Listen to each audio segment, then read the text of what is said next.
Iran fired a number of missiles aimed at the bases in retaliation for the American strike that killed Iranian General Qasem Soleimani last week, further escalating tensions between the two countries. Officials have said there were no US casualties as a result of the attacks, though a full assessment is underway. The administration officials floated the notion that Iran could have directed their missiles to hit areas that are populated by Americans, but intentionally did not. And they suggested Iran may have chosen to send a message rather than take significant enough action to provoke a substantial US military response, a possible signal the administration was looking for a rationale to calm the tensions. Iranian missiles also landed close to the US consulate in Erbil, but didn't target the consulate itself, though the belief is that they could have. "We could have done it and we didn't do it," is the message Iranians appeared to be sending, a State Department official said.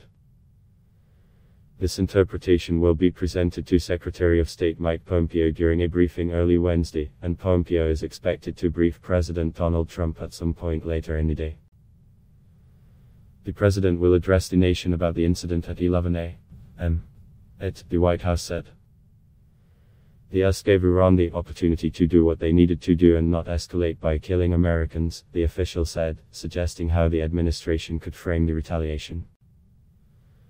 This was a smart move by the Iranians, who demonstrated that they had more to lose if they killed Americans. Now, the major question is if Iranian proxies follow suit, the official explained. Pompeo is pragmatic right now, and the general sentiment Tuesday night was, "Let's take a breath." There were no additional moves taken overnight to add any more protection to US diplomatic facilities abroad. Iraq received an official verbal message from Iran about the missile attack shortly before midnight on Wednesday, according to a statement from Iraq's Prime Minister Adil Abdul Mahdi. He said Iraq was told that the strike would be limited to the whereabouts of the US military in Iraq, without giving the exact location.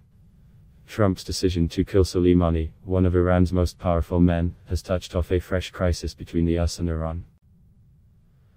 Following the strike, Pompeo and other top officials had said US wants to de-escalate the crisis, but Trump on Saturday vowed specific military action against Iran if it strikes any Americans or American assets.